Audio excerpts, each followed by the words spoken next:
Hello friends, मेरा नाम आशीष अग्रवाल है। आज मैं क्लास थर्ड लेकर आया हूँ जीएल मास्टर के ऊपर एसएपी के अंदर। देखो, मैंने लास्ट क्लास में जितना भी पिछली दो क्लासों में पढ़ा था उसको हम जस्ट एक बार रिकैप कर लेते हैं। ठीक है, कि हमने क्या क्या पढ़ा था और जल्दी रिकैप करेंगे ताकि हम आगे बढ़ सके कि हमें आगे कैसे जीएल मास्टर के अंदर जो रिमेनिंग टॉपिक है उसको हम कैसे क्लोज करें। ठीक है, बिल्कुल ठीक है। देखो, हमें क्या करना है, सबसे पहले स्टार्ट करते हैं बिगिनिंग से कि जीएल मास्टर बनाने के दो सेगमेंट होते हैं। ठीक है सर, जीएल मास्टर बनाने के दो सेगमेंट होते हैं। सर, आपने बताया था कि पहला होता है चार्ट ऑफ अकाउंट लेवल पे, दूसरा होता है कंपनी कोड पे। बिल्कुल ठीक है सर। टी कोड क्या होता है इसका? FS P0, इसका होता है FS S0। बिल्कुल ठीक है सर। क्या सर हम इन दोनों सेगमेंट को कंबाइन करके क्या हम जीएल बना सकते हैं? कि मैं नहीं चाहता कि मैं पहले चार्ट अकाउंट में बनाऊं, मैं नहीं चाहता कि पहले कंपनी को बाद में कंपनी कोड बनाऊं, मैं चाहता हूं दोनों को एक साथ बना लूं। तो एसएपी ने आपको एक फीचर दे रखा है जिसे कहता है जीएल मास्टर कंबाइंड लेवल पे बना सकते हो, जिसको एसएपी कहता है जीएल मास्टर एट सेंट्रली, जिसका टी कोड होता है FS00। देखो, अगर आपका एक ही कंपनी कोड है तो जीएल मास्टर आप सेंट्रली बनाइए, कोई इशू नहीं है। लेकिन आपका जीएल आपकी कंपनी कोड दो या दो से अधिक है तो देखो वहाँ पे ना आपका GL at chart account level बहुत ही यूजफुल रहता है। कैसे, मैं आपको एग्जाम्पल दूँ। मैं एक क्लाइंट का अभी रोल आउट आया था एक कंपनी कोड का, तो उसके 4 कंपनी कोड ऑलरेडी वर्किंग कर रहे थे। 4 company code, 4 legal entity already SAP में वर्क कर रही थी। एक न्यू कंपनी कोड का रोल आउट आया था, तो हमने पूछा क्लाइंट से कि आपको नई जीएल बनाना है, फ्रेश जीएल बनाना है, या क्या करना क्या चाहते हो आप? तो क्लाइंट सेट कि आप जो हमारे पुराने का जीएल पड़े हैं चार्ट अकाउंट लेवल पे उसको आप एक्सटेंड कर दो 5000 कंपनी कोड पे। तो देखो, कहने समझ रहे हो आप? तो जीएल अगर चार्ट अकाउंट लेवल पे बना हुआ है तो इट इज वेरी यूजफुल कि आप उसको एक्सटेंड कर सकते हो मल्टीपल कंपनी कोड्स में। समझ सकते हो? तो ये बड़ी बड़ी कंपनियों के लिए होता है जहाँ पे 2 या 2 से अधिक कंपनी कोड्स है। तो जनरली क्या होता है कि पहले वो क्या करते हैं, एक कंपनी कोड में जीएल मास्टर बना लेते हैं सेंट्रली लेवल पे, सेंट्रली। तो उससे फायदा क्या होगा कि एक कंपनी कोड, मैं आपको एग्जाम्पल देता हूँ। देखो, फॉर एग्जाम्पल, जैसे कि आप कभी इंप्लीमेंट करोगे ना, कभी इंप्लीमेंटेशन जाओगे, तो अगर मान लो आपको 3 या 4 कंपनी कोड का इंप्लीमेंटेशन करना है, ठीक है, 3 या 4 कंपनी कोड का इंप्लीमेंट करना है, जनरली क्या होता है कि आप क्या करोगे, जीएल मास्टर बना दोगे। फॉर एग्जाम्पल 3-4 कंपनी कोड ले भी लेते हैं, मान लो 1000, 2000, 3000 एंड 4000, ये 4 कंपनी कोड है। ठीक है, अब आपको 4 कंपनी कोड आपको इंप्लीमेंट करने हैं। 4 कंपनी कोड में 4 लीगल एंटिटी इंप्लीमेंट करनी है। ठीक है, तो हम क्या करेंगे, जीएल मास्टर बनाएंगे। ठीक है, जीएल मास्टर बना देंगे, बिल्कुल ठीक है सर। जीएल मास्टर जब बनाओगे ना, तो जनरली अगर मैं होऊंगा कोई भी हो तो क्या करता है, वो FS00 की रिकॉर्डिंग करके वेपर को देता है कि वो रिकॉर्ड करके एक टेम्पलेट बनाएगा, उसके ऊपर हम फिल करके बहुत सारे जीएल मास्टर हम एक शॉर्ट में अपलोड कर देते हैं, जीएल मास्टर कर देते हैं। तो क्या करते हैं कि हम एक कंपनी कोड को पकड़ लेते हैं 1000 को, 1000 कंपनी कोड पे एक बार क्या करोगे, जीएल बना दोगे आप। ठीक है, सेंट्रली पे, क्योंकि जो रिकॉर्डिंग होती है ना, कोई भी आज के टाइम पे ये नहीं करता कि जे चार्ट अकाउंट की रिकॉर्डिंग अलग करेगा और उसकी अलग करेगा कंपनी कोड सेगमेंट की, वो जो जिसे बीडीसी कहते हैं आप लोग। ठीक है, तो इस केस में क्या करते हैं, हम सेंट्रली बनाते हैं एक कंपनी कोड, बाकी अदर कंपनी कोड हम क्या करते हैं, एक्सटेंड कर देते हैं। क्यों?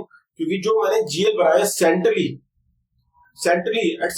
फॉर कंपनी कोड 1000, वो सारे जीएल मेरे चार्ट अकाउंट लेवल पे भी हैं और कंपनी कोड लेवल पे हैं। कहने मतलब, मान लो मैंने जीएल बना दिया, जीएल मास्टर बना दिया मैंने, किसके लिए? जीएल मास्टर बना दिया मैंने 1000 कंपनी कोड के लिए। किसके लिए? 1000 कंपनी कोड के लिए। ठीक है, और सेंट्रली बनाया 1000 कंपनी कोड के लिए। ठीक है, कंपनी कोड 1000 के लिए। तो जब मैं सेंट्रली बना रहा हूँ तो अल्टीमेटली क्या हुआ, मेरे जीएल मास्टर जो है वो चार्ट अकाउंट लेवल पे आ गए, चार्ट अकाउंट लेवल पे भी आ गए, वो जीएल मास्टर में चार्ट अकाउंट लेवल पे भी आ गए, और वही जीएल मास्टर मेरे कंपनी कोड 1000 पे भी आ गए। कहने का मतलब ये मेरा, अगर मैं जीएल मास्टर बना रहा हूँ सेंट्रली फॉर कंपनी कोड 1000, तो वो जीएल मास्टर मेरे दोनों जगह ऑटोमेटिकली आ गए, दोनों सेगमेंट पे आ गए, चार्ट अकाउंट लेवल पे और कंपनी कोड लेवल पे। लेकिन मान लो अब मेरे को वही जीएल 2000 भी चाहिए, 2000 की 2000 भी चाहिए, 3000 भी चाहिए, और 4000 में 3000, 4000, इन 3 कंपनी कोड भी चाहिए। तो मैं करूँगा ये सारे जीएल को ही यहाँ पे एक्सटेंड कर दूंगा। ठीक है, 2000, 3000, 4000 ऐसे पीने अलग से एक टी कोड दे रखे, मल्टीपल टी कोड दे रखे, जिसके थ्रू आप चार्ट ऑफ अकाउंट की जीएल को एक्सटेंड कर सकते हो मल्टीपल कंपनी कोड्स पे। That is not a big challenge. ठीक है, तो अगर मैंने जीएल मास्टर मैंने अपलोड कर दिए बीडीसी के थ्रू, रिकॉर्डिंग के थ्रू, ठीक है, एक सिंगल कंपनी कोड पे, through the functionality of GL master centrally तो वो सारे जीएल आप बाद में एक्सटेंड कर सकते हो अदर कंपनी कोड में। क्यों?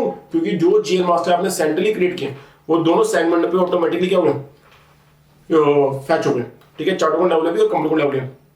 तो जो जीएल मेरे ऑटोमेटिक चार्ट अकाउंट पे जा चुके हैं उनको एक्सटेंड कर दूं मल्टीपल कंपनी कोड में। बिल्कुल ठीक है, बिल्कुल ठीक है सर, बिल्कुल ठीक है। यहाँ तक कोई दिक्कत नहीं है? हाँ बिल्कुल ठीक है सर। दोबारा, जीएल मास्टर अगर मैंने एक कंपनी कोड पे सेंट्रली लेवल पे अपलोड कर दिए तो जीएल मेरे ऑटोमेटिकली दोनों सेगमेंट पे आ गए, चार्ट अकाउंट लेवल पे भी और कंपनी कोड लेवल पे। तो जो चार्ट अकाउंट लेवल पे आ गए हैं उनको मैं बाद में अदर कंपनी कोड में भी एक्सटेंड कर सकता हूँ बहुत ही ईजिली। ठीक है, जरूरी नहीं है कि हर बारी मैं दोबारा अपलोडिंग करूँ फॉर अदर कंपनी कोड्स के लिए, कोई जरूरत नहीं। क्योंकि एक बार आपने किसी कंपनी कोड में सेंट्रली लेवल पे अपलोड कर दिए, किसी एक कंपनी कोड में जीएल मास्टर आपने centrally functionality GL master centrally functionality आपने पहले अपलोड कर दिए, तो जो जीएल मास्टर आपने चार्ट अकाउंट लेवल पर असाइन किए क्रिएट किए उसको बाद में फर्दर एक्सटेंड कर सकते हो अदर कंपनी कोड्स के लिए बहुत ही इजीली, बहुत ही इजीली। ऐसे बिना फंक्शनैलिटी रहती है कि आपको एक्सटेंड करने के लिए आपको एक दो बटन डालोगे टिक के थ्रू वो हो जाता है, कोई नॉट बिग चैलेंज। ठीक है सर, ठीक है। ये हो गया। तो हमने बता दिया कि दो सेगमेंट थे, कैसे कैसे होता है ये बता दिया। हमने एक एग्जांपल भी दे दिया कि अगर आपने एक कंपनी कोड पे अपलोड कर दिए तो बाकी तीन कंपनी कोड में आप उसको एक्सटेंड कर सकते हो चार्ट अकाउंट लेवल पे जो जीएल बने हैं फर्स्ट टाइम पे जो आपने अपलोड किए हैं सेंट्रली फीचर से भी।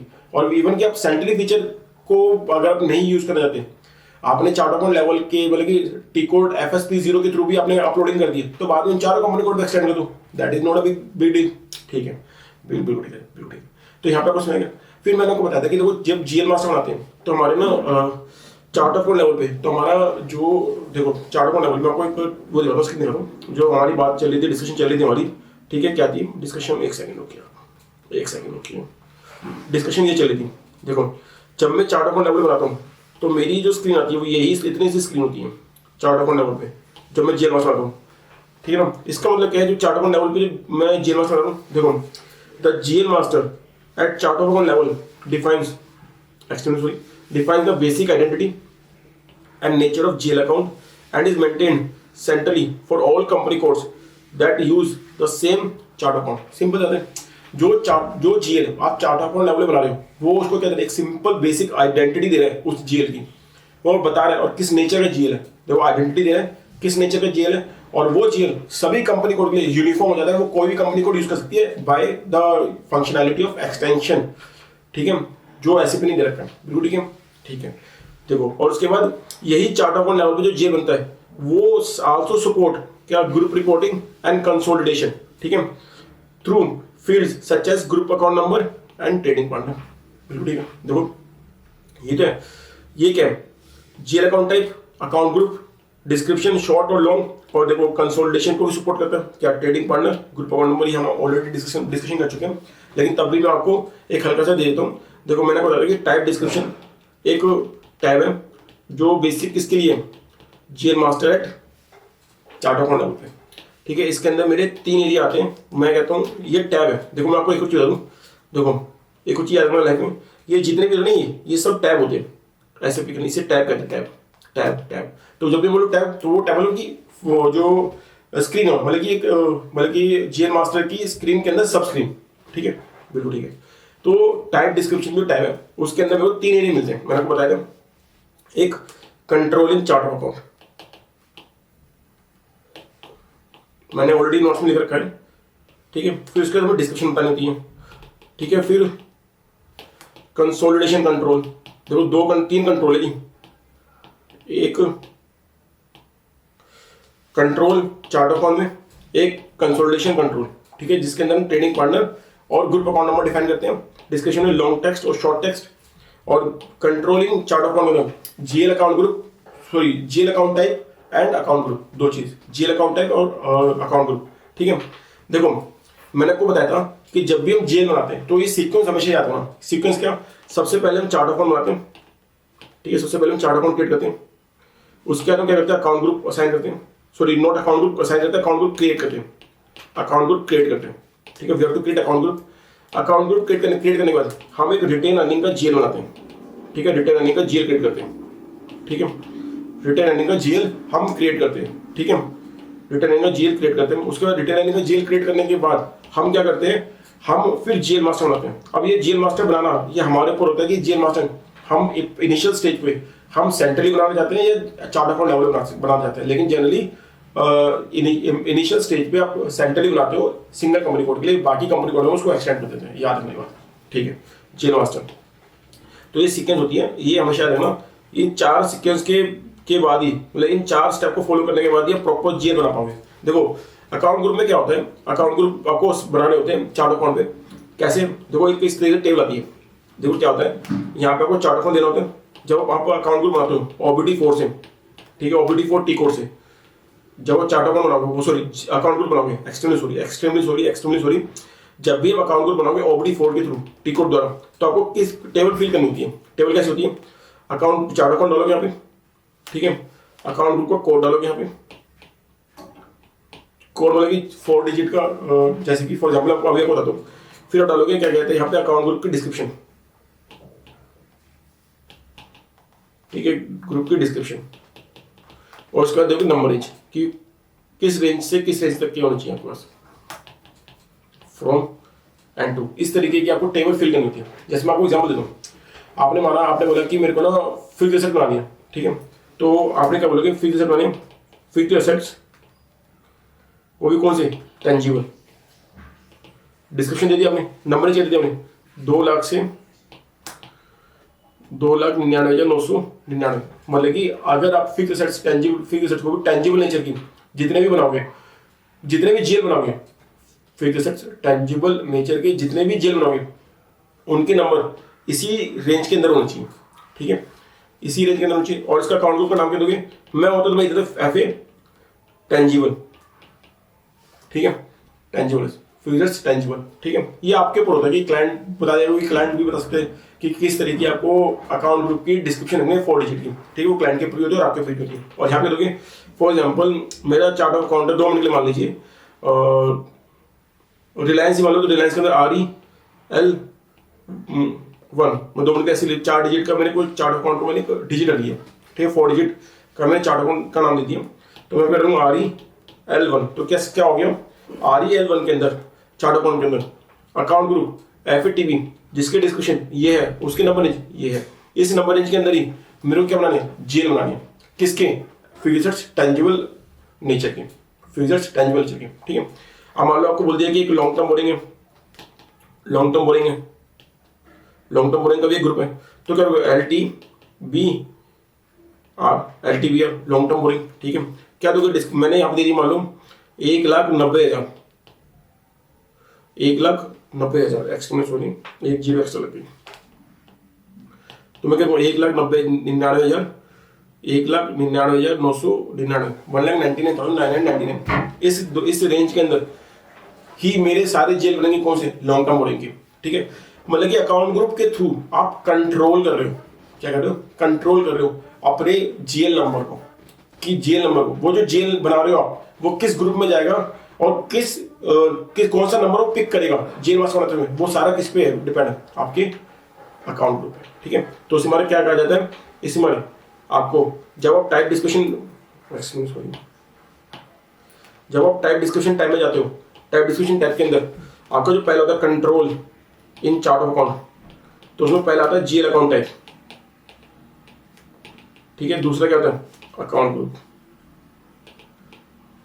तो ये अकाउंट ग्रुप जो सिलेक्ट करते हो आप, वो सारा डिपेंड यहाँ से आता है, वो सारा यहाँ से इसी बेस पे उठ आता है, कि मान लो फॉर एग्जांपल जब भी आप जेल बना रहे हो, आप जेल का नंबर डाल दिया आपने, मान लो 2,99,000 मान लो आपने डाल दिया, जेल डाल दिया, तो आप 2,99,000 आपने जेल डाल दिया क्रिएट करने के लिए, आपने FSP0 पे गए या FSS0 पे गए, मान लो 2 मिनट लिया, अगर आपने जेल कोड डाल दिया क्रिएट करने के लिए, ये वाला डाल दिया, तो बताओ मुझे ग्रुप कौन सा उठेगा, ये वाला, आपको ये वाला ही ग्रुप उठाना पड़ेगा, फिक्स्ड टेंजिबल नेचर का।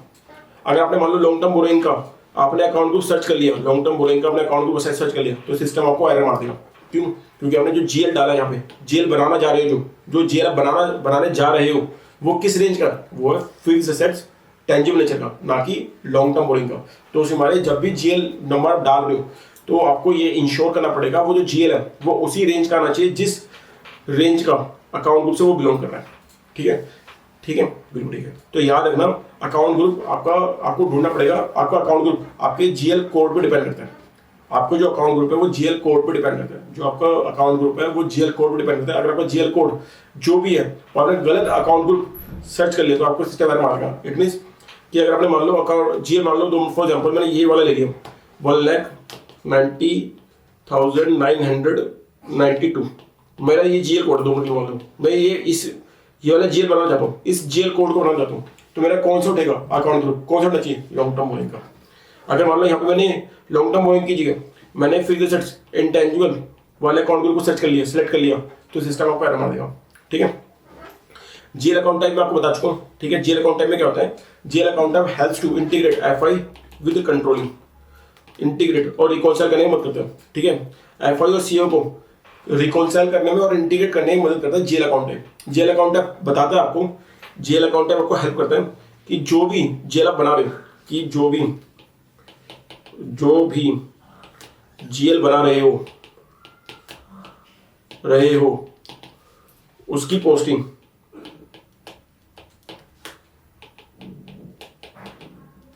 एफआई में होगी या सीओ में होगी या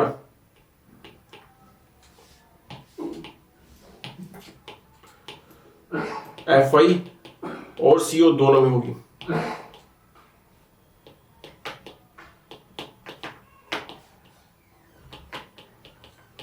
ठीक है, बिल्कुल ठीक है सर, बिल्कुल ठीक है, बिल्कुल ठीक है सर। ठीक है, यहाँ तक आपको बात क्लियर हुई? ठीक है सर। अब मैंने ना आपको बताया था कि consolidation control in chart of account, उसके अंदर 2 चीज होती है, एक ट्रेडिंग पार्टनर होती है। ठीक है, ट्रेडिंग पार्टनर होती है, एक होती है group account number. Group account number मैं आपको बता चुका हूँ। ग्रुप अकाउंट नंबर का सिर्फ एक ही रूल है कि अगर आपको ग्रुप चार्ट ऑफ अकाउंट के जीएल को अगर मैप करना चाहते हो तो आपको ऑपरेटिंग चार्ट ऑफ अकाउंट के जीएल के अंदर ग्रुप चार्ट ऑफ अकाउंट के जीएल को असाइन करना पड़ेगा। ठीक है, तो ये क्या होता है, ग्रुप अकाउंट नंबर मैं आपको यहाँ पे लिख देता हूँ, ऑपरेटिंग चार्ट ऑफ अकाउंट्स के जीएल मास्टर में ग्रुप चार्ट ऑफ अकाउंट के जीएल को मैप करना पड़ेगा। ठीक है, बिल्कुल ठीक है सर। ठीक है, अब बात करें ट्रेडिंग पार्टनर की। देखो उस समय ना मैं आपको ढंग से बता नहीं पाया था, आज मैं आपको ट्रेडिंग पार्टनर खोल के बताऊंगा। देखो जी, ट्रेडिंग पार्टनर में क्या होता है, फॉर एग्जांपल मान लो मेरी 1000 कंपनी कोड है। ठीक है, कंपनी कोड 1000 है और एक कंपनी कोड है मेरा 2000। ठीक है, ठीक है, मान लो इन दोनों के बीच में ट्रांजेक्शन होती है। ठीक है, ये इसको रिवेन्यू की सर्विस देता है, ये इसको पेमेंट करता है। ठीक है, और ये फॉर एग्जाम्पल कभी कभार ये भी कंपनी गुड्स सप्लाई करता है और ये पेमेंट करता है। ये ट्रांजेक्शन होती है, इसे कहते हैं इंटर कंपनी ट्रांजेक्शन। ठीक है, मान लो जब भी कोई जीएल जो यूज किया जा रहा है कंपनी कोड 2000 के लिए, और मान लो कोई जीएल जो 1000 कंपनी कोड के लिए यूज किया जा रहा है, ठीक है, कोई भी जीएल, तो उन दोनों जीएल के लिए आपको ट्रेडिंग पार्टनर डिफाइन करना पड़ेगा। क्यों? जब मैं इन दोनों कंपनी कोड को कंसोलिडेट करूंगा तो एंटिटी ऑटोमेटिकली इंटर कंपनी की एलिमिनेट हो जाएगी। तो देखो मान लो फॉर एग्जांपल, ठीक है, इसने कोई रिसीवेबल का जीएल बना रखा। ठीक है, रिसीवेबल का जीएल बना दिया। ठीक है, कि रिसीवेबल का जीएल मेरे को 2000 कंपनी कोड के लिए, और इसने मान लो पेबल का जीएल बना दिया। ठीक है, किसके लिए? 1000 कंपनी कोड के लिए। ठीक है, पेबल का जीएल रिसीवेबल के लिए। तो रिसीवेबल के जीएल के अंदर इसको ट्रेडिंग पार्टनर के अंदर ट्रेडिंग पार्टनर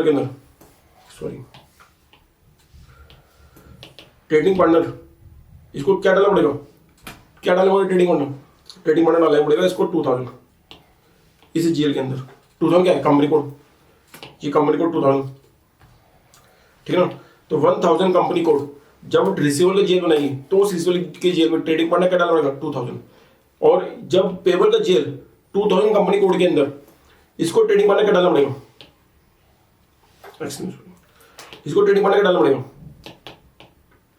इस पेबल के जीएल में? 1000, ताकि जब ये दोनों आपस में कंसोलिडेट होगी तो आपस में एक दूसरे की एंट्री क्या क्या हो जाएंगी, एलिमिनेट हो जाएंगी। ठीक है, यही पर्पज है ट्रेडिंग पार्टनर का। ट्रेडिंग पार्टनर के अंदर क्या होता है, आपको उस कंपनी कोड को असाइन करना पड़ता है एज ए ट्रेडिंग पार्टनर जिसके साथ ट्रेडिंग करना, ताकि जब दोनों कंपनी कोड के ट्रेडिंग पार्टनर डले होंगे जेल के अंदर, जब वो कंसोलिडेट होगी तो क्या हुआ, ऑटोमेटिकली आपकी जो इंटर कंपनी ट्रांजेक्शन है वो एलिमिनेट हो जाएगी, जो पड़ी है आउटस्टैंडिंग में। ठीक है, आउटस्टैंडिंग एंट्रीज ही एलिमिनेट करोगे, जो ऑटोमेटिकली रियलाइज हो चुकी है वो एंट्री कभी एलिमिनेट नहीं होती, ये ध्यान रखना। ठीक है, बिल्कुल ठीक है। ठीक है सर, तो आपको मैंने ट्रेडिंग पार्टनर का अच्छे से क्लियर कर दिया। ग्रुप अकाउंट नंबर मैंने आपको बता दिया, लॉन्ग टेक्स्ट और शॉर्ट टेक्स्ट वो बताने की जरूरत ही नहीं है। जेल अकाउंट टाइप मैंने आपको बता दिया। जेल अकाउंट टाइप क्या किस लिए यूज होता है कि जेल अकाउंट टाइप बताता है कि जो भी जेल बना रहे हो उसकी पोस्टिंग एफआई में होगी, सीओ में होगी या एफआईसीओ दोनों में होगी, ये पर्पज है। ठीक है, लेकिन तभी मैं छोटा सा रिकॉल तभी करा देता हूँ। मैंने बोला NPS, जो एन होता है नॉन ऑपरेटिंग एक्सपेंसेस, इसकी पोस्टिंग किस में होती है, CFOC ओनली एफआई में होती है। P जो होता है इसकी पोस्टिंग किस में होती है, इसकी एफआई एंड सीओ में होती है। और सी मतलब वो एस मतलब सेकेंडरी कॉस्ट की पोस्टिंग होती है, CFOC सीओ में होती है, एफआई में पोस्टिंग नहीं होती। यही है पर्पज इन दो जेल अकाउंट टाइप के NPS के। ठीक है, B मतलब बैलेंस शीट जो उसकी एफआई में पोस्टिंग होगी, C मतलब कैश अकाउंट। ठीक है, और जो बेसिकली नॉर्मल कैश लेजर के लिए जेल यूज होते हैं। ठीक है, बिल्कुल ठीक है। ठीक है, अब मैंने आपको पहला पार्ट कवर कर दिया, पहली टैब पार्ट कवर कर दिया टाइप डिस्क्रिप्शन की। ठीक है, सेकंड टैब किसकी थी, कंट्रोल डाटा की। कंट्रोल डाटा टैब के अंदर हमने पहला पढ़ा था अकाउंट करेंसी। देखो अकाउंट करेंसी, देखो मैंने क्या हुआ, मैंने एक रोमानिया की कंपनी की कोड को ना मैं क्या कर रहा था, रोल आउट कर रहा हूँ। नॉट रोमानिया, आई से नॉट रोमानिया, बुल्गारिया, बिकॉज मेरे को क्लाइंट की तरफ से ये था कि हमें रोमानिया कंपनी कोड को बेस बनाकर हमें बुल्गारिया को कॉपी करना है। ठीक है, तो करना क्या हुआ क्या कि मैं जीएल मास्टर बनाने बैठ गया, तो जीएल मास्टर में रोमानिया के एज इट इज कॉपी कर दिए, किसमें आपके एक्सटेंड वो कॉपी कर दिए, किसके लिए, बुल्गारिया कंपनी कोड के लिए। तो हुआ क्या, जब मैं बुल्गारिया की पोस्टिंग कर रहा था तो सिस्टम एरर मारने लग गया। पता क्यों, क्योंकि बुल्गारिया की करेंसी कुछ और थी और रोमानिया की करेंसी कुछ और थी, और तो जीएल के अंदर जो करेंसी आई थी वो रोमानिया की आई थी, किसके अंदर, बुल्गारिया कंपनी कोड के अंदर। नहीं समझे आप, देखो मैंने क्या हुआ, रोमानिया को मेरे को एक्सटेंड कॉपी करके रखना था, किसके अंदर, बुल्गारिया के लिए। ठीक है, बुल्गारिया के लिए। तो मैंने इसके सारे जो जीएल है वो as it is copy paste कर दिए, किसके लिए, बुल्गारिया के लिए।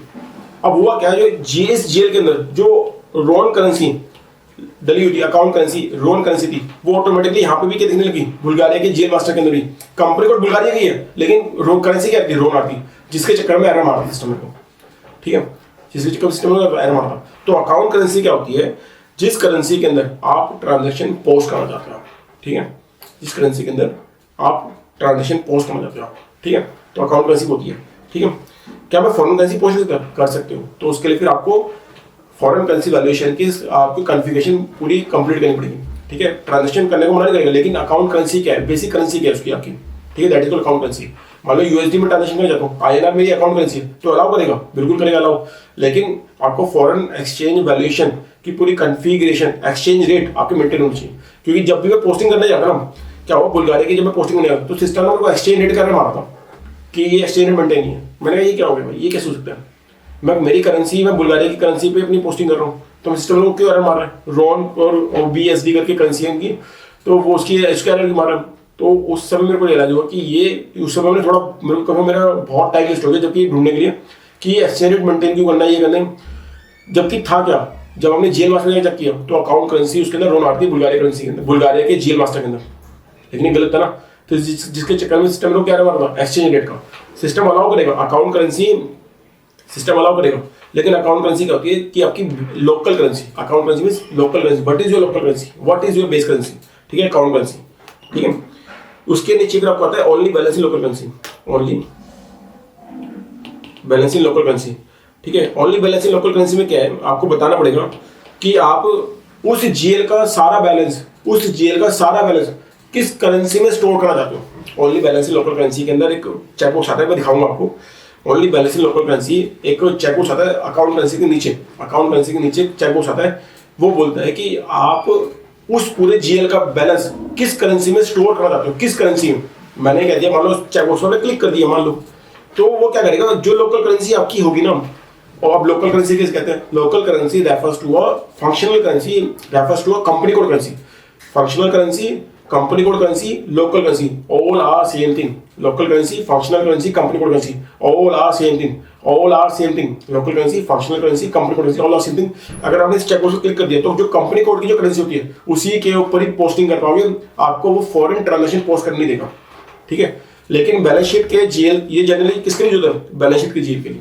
ये किसके लिए होता है? बैलेंस शीट के जीएल के लिए, ठीक है। तो इसका मैंने आपको वहां पे दिखाया भी था, ओनली बैलेंस लोकल करेंसी के बारे में आपको मैंने दिखाया भी था।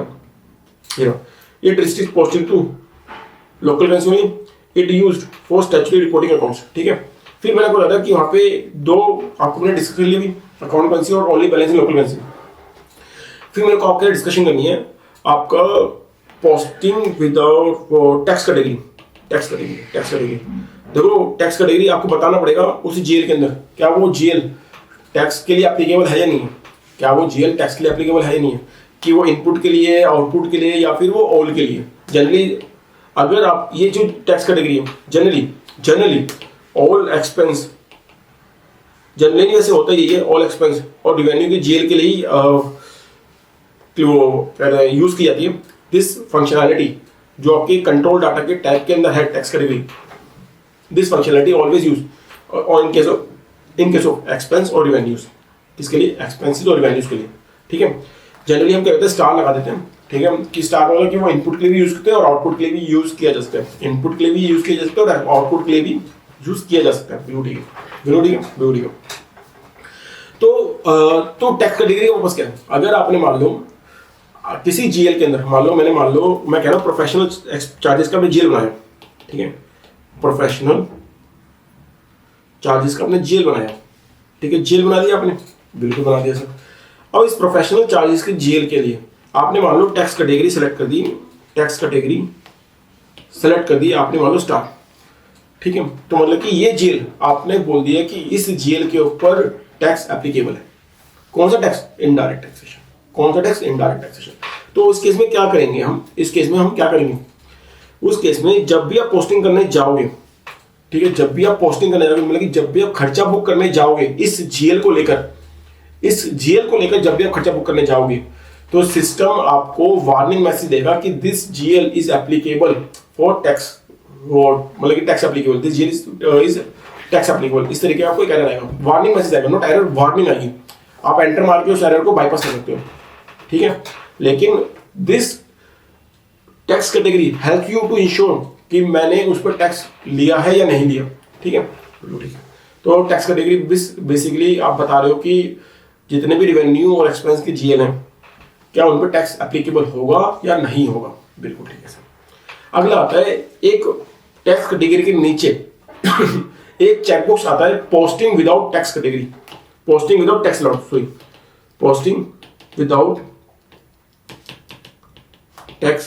अलाउड, ठीक है। एक चेकबॉक्स आता है ठीक है, checkbox posting without tax allowed. अगर आपने मान लो टैक्स कैटेगरी स्टार डाल दी, ठीक है, ये क्या है? स्टार ही तो ये, ठीक है। अगर हमने टैक्स कैटेगरी स्टार डाल दी, टैक्स कैटेगरी हमने स्टार डाल दी और साथ में नीचे चेकबॉक्स भी डाल दिया, चेकबॉक्स पे भी क्लिक कर दिया, कौन सा? Posting without tax allowed. तो सिस्टम जो आपका वार्निंग मैसेज आता है ना कि this GL is applicable for tax करके, वो वार्निंग मैसेज भी आना बंद हो जाएगा आपको। क्यों? क्योंकि आपने उसी जेल को दोनों के लिए खड़ा कर दिया कि this GL is also applicable for tax but this GL is allowed posting, this GL is also allowed to posting without tax. तो ये हो गया ना, पहले तो हमने एक स्टैंड कर दिया कि टैक्स एप्लीकेबल है, दूसरे में कहते हैं कि विदाउट टैक्स भी अलाउ कर दो, तो आपने न्यूट्रल स्टैंड ले लिया ना हमने, ठीक है। तो दोनों अगर आपने वहां पे स्टार डाल दिया, ठीक है, और यहाँ पे आपने स्टार के बाद आपने उस चेकबॉक्स पे क्लिक कर दिया तो पोस्टिंग विदाउट टैक्स अलाउड पे, तो आपने न्यूट्रल स्टैंड ले लिया। आपने क्या लिया? न्यूट्रल स्टैंड ले लिया और फिर आपको वो वार्निंग मैसेज भी आना बंद हो जाएगा, ठीक है। उसके बाद मैंने आपके साथ और क्या डिस्कस किया था, ये मैंने डिस्कशन कर ली थी और क्या, हाँ, रिकॉल अकाउंट टाइप। देखो फिर मैंने आपके साथ डिस्कस किया था रिकॉल अकाउंट टाइप, रिकॉन्सिलेशन,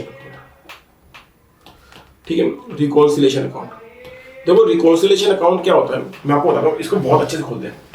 देखो रिकॉन्सिलेशन अकाउंट क्या करता है कि जनरली ना एसएपी क्या करता है कि एसएपी कहता है कि मैं ना, अगर मैं आपसे पूछूं थोड़ा सारी बातें, मैं आपको ना एक चीज पूछूं, मेरे साथ ना क्या हुआ कि एक एसएपी ऑडिटर बैठा के थे, उनको एसएपी का दूर दूर तक नहीं पता था, लेके एक कंपनी थी मैं नाम नहीं लूंगा, देखो मैं आपके सामने एक इलस्ट्रेशन रखूंगा, क्रिएट करूंगा, लेकिन मैं आपके सामने ना नाम लूंगा उस कंपनी का ना किसी का, क्योंकि बिकॉज मेरे को ना इन पचड़े में नहीं पड़ना। कल को कहेंगे मेरी ब्रांड इमेज, मेरा वो कॉन्फिडेंशियलिटी, मेरा ये वो फलाना ढोकना, हाथ जोड़ता जी, मेरे को नहीं पढ़ना पछड़ों में।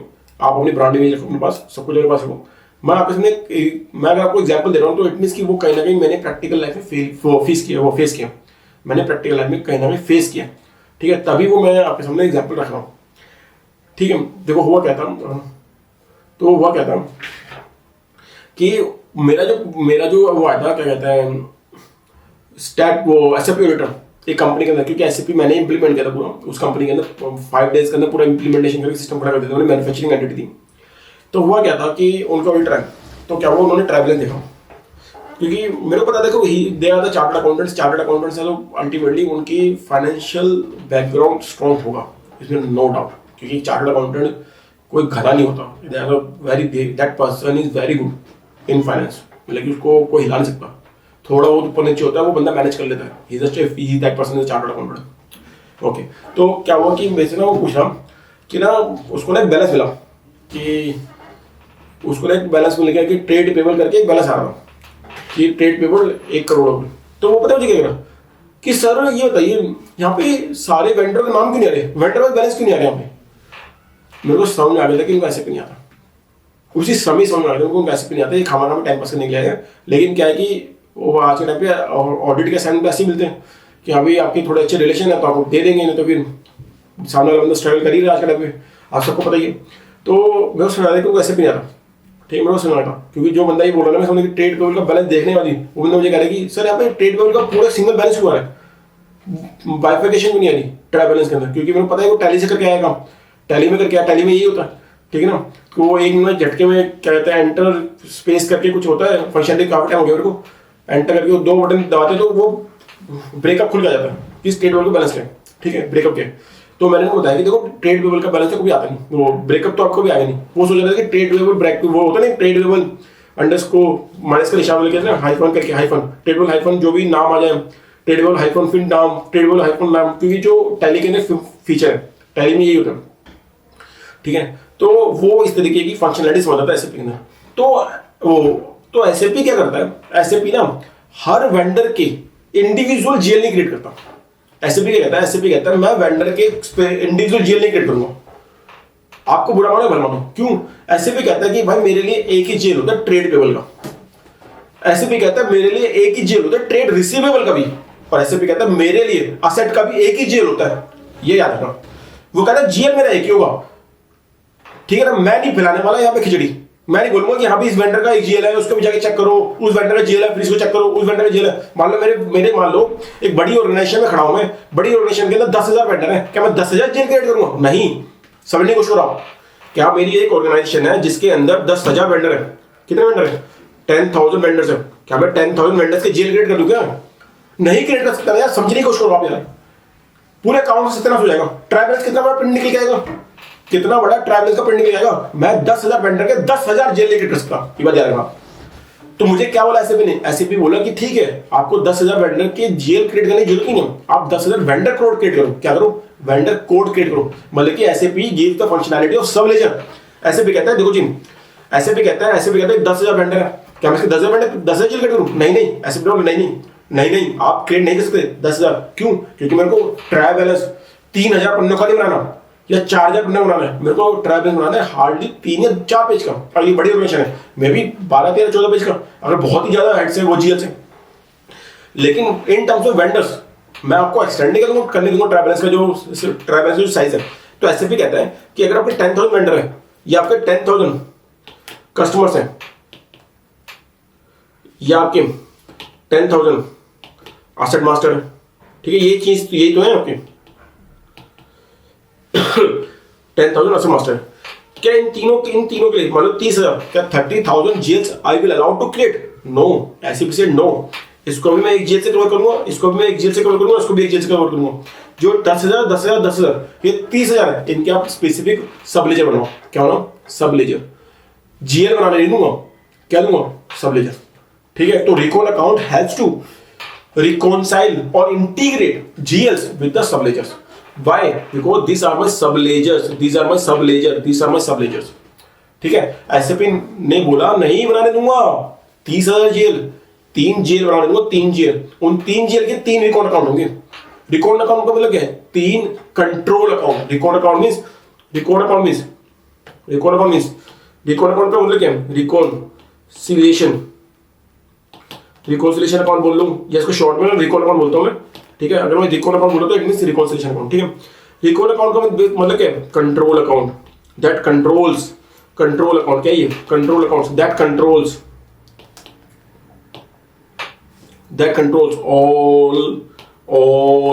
all subledgers, all subledgers that controls all subledgers। बात सुनिए आपको, that control all subledger। तो it means देखो मैंने डायग्राम समझने की कोशिश करा, मैंने जो यहाँ पे देखा है ना, देखो ये बहुत ही अच्छा डायग्राम। देखो देखो ये क्या है? ये सब लेजर। ठीक है, वेंडर के अकाउंट क्या है? सब लेजर। ये भी क्या है? सब लेजर। ये क्या है? सब लेजर। ठीक है, और ये सब किससे कवर होंगे? जीएल से। इन सबको कौन कंट्रोल करेगा? इन सबको कंट्रोल करेगा जीएल। तो रिकॉर्ड अकाउंट की डेफिनेशन अगर बोलूं क्या होती है? Record account, reconciliation account ensures integration of sub ledger accounts. मतलब सब लेजर क्या है? Vendor account, customer account, asset account, these are my sub ledgers. ठीक है, into GLs it ensures automatic reconciliation between sub ledger and GL account. कहने वाला क्या? देखो ध्यान से, देखो ध्यान से क्वेश्चन ना, थोड़ा मैं बहुत अच्छा टाइम स्पेंड करूँ रिकॉन्सिलिएशन अकाउंट में, ताकि आपको इन फ्यूचर कभी दिक्कत ना है। देखो रिकॉन्सिलिएशन अकाउंट, देखो ध्यान से क्वेश्चन ना, समझिए question. Reconciliation account means control account. ठीक है, देखो फॉर एग्जांपल आपने अभी कभी आपने अपने एसएपी कंसल्टेंट को बोला कि मेरे ना 10,000 एसेट्स हैं। ठीक है, कितनी? 10,000 एसेट्स हैं। 10,000 मेरे कस्टमर हैं और 10,000 मेरे वेंडर हैं। ठीक है, 10,000 वेंडर। तो ये क्या बने? तो मैं क्या करूँगा? 10,000 सब लेजर बनाऊंगा। क्या बनाऊंगा? यहाँ पे सब लेजर, और यहाँ पे 10,000 सब लेजर इसके बनाऊंगा, इसके भी 10,000 सब लेजर बनाऊंगा वेंडर के नीचे की। ठीक है, बात सही है कोई? बिल्कुल ठीक है। और इन सबको क्या बनेगा? इन सबका एक एक रिकॉर्ड अकाउंट बनेगा। ठीक है, कैसा? Trade payable, trade receivable. ठीक है, यहाँ ट्रेड पेबल और यहाँ पे असेट का अकाउंट। ठीक है, जब इन सबके लेजर बनेंगे, इन सबके एक एक लेजर बनेंगे, और उन सब लेजर के मैं रिकॉर्ड अकाउंट सेलेक्ट करूंगा। रिकॉर्ड अकाउंट के दोनों 4 तरह के होते हैं, asset, vendor, customer, contract receivable. मैं कॉन्ट्रैक्ट रिसीवेबल की बात अभी नहीं कर रहा, पहले 3 को पढ़ते हैं क्योंकि 3 बहुत ईजी है। ठीक है, इनको समझना बहुत ईजी है। ठीक है, तो हम क्या करते हैं? पहले इनको पढ़ते हैं। ठीक है, रिकॉर्ड अकाउंट। तो मान लो मैंने 10,000 सेट्स के अंदर कोई भी ट्रांजेक्शन पोस्ट करूंगा, इन सब लेजर में मैं कोई भी ट्रांजेक्शन पोस्ट करूंगा इन सब लेजर्स में, क्या उसका automatically posting asset account, trade receivable के जीएल और ट्रेड पेबल के जीएल सब में हो जाएगी? हाँ, मेरे लाल, मेरे पीले, मेरे काले सब में हो जाएगी। जितनी भी पोस्टिंग मैं इन तीनों सब लेजर में करूंगा, जब मैं पोस्टिंग इन सब लेजर में करूंगा, तो उसके ऑटोमेटिकली इनके जो जीएल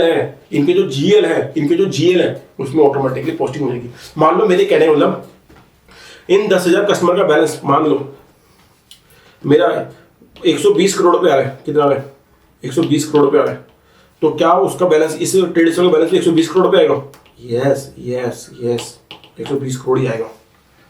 120 करोड़ ही आएगा। तो रिकॉन्सिलिएशन अकाउंट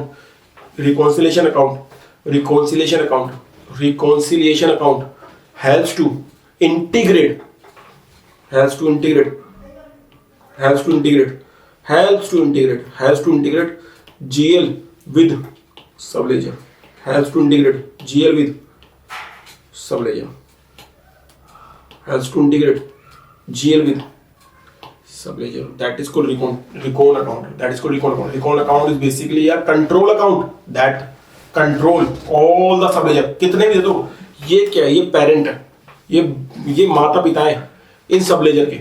इनको तुम 1 लाख भी दे दोगे ना, तब भी कंट्रोल कर लेंगे ये। कस्टमर्स, 1,00,000 कस्टमर्स, 1,00,000 वेंडर्स दो, तब भी कंट्रोल करेंगे। क्यों?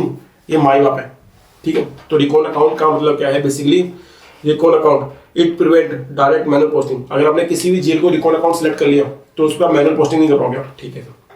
रिकॉन अकाउंट याद है ना, ये बात भाई भूलना नहीं है सर, देखो ये वाली बात तो कभी नहीं बोलनी।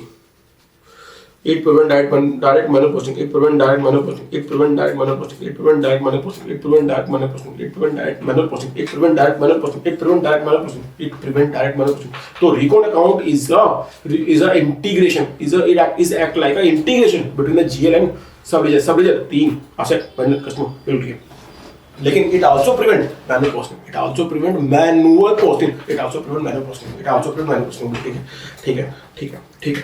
तो देखो जी 4 टाइप ऑफ रिकॉल अकाउंट होते हैं, ठीक है। बताने की जरूरत नहीं, मैं आपको बता चुका हूँ, ठीक है। Vendor, customer, asset, contract account, receivable, इतनी याद रखना, ठीक है।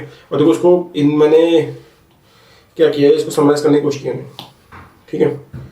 इसको समराइज करने की कोशिश की मैंने, ठीक है। देखो जी कैसे, when a transaction is recorded in the subledger account, मैंने आपको ये बोला, such as account receivable, account payable और assets, it automatically updates the corresponding reconciliation account in the GL।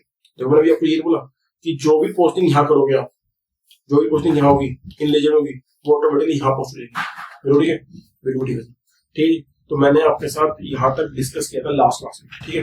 तो मैंने आपको सिर्फ जस्ट थोड़ा ब्रीफली थोड़ा अच्छा टाइम स्पेंड करना चाहता था, तो मैंने आपके साथ टाइम स्पेंड कर लिया, ठीक है, इस टॉपिक के ऊपर जितना करना था, ठीक है। अब मैं आपके साथ आगे डिस्कशन करता हूँ, क्योंकि अब मेरे को लगता है कि आपका भी कॉन्फिडेंस लेवल आ जाएगा इस चीज पर, ठीक है। तो मैं नेक्स्ट क्लास में मिलूंगा आपके साथ, ठीक है। आज के लिए थैंक यू। मैं क्लास 4 के अंदर अब रिमेनिंग पार्ट को, मतलब क्लास 4 क्लास 5 मतलब 2 क्लास लगेगी, 2 क्लास में मैं जेल मास्टर को चैप्टर खत्म वो भी एंड कर दूंगा, ठीक है। थैंक यू सो मच मेरी वीडियो देखने के लिए। आपको कोई भी अगर कोई डाउट आता है, कोई क्वेरी है, कमेंट पे आप डालिए, मैं आपको जरूर रेस्पॉन्स करूंगा।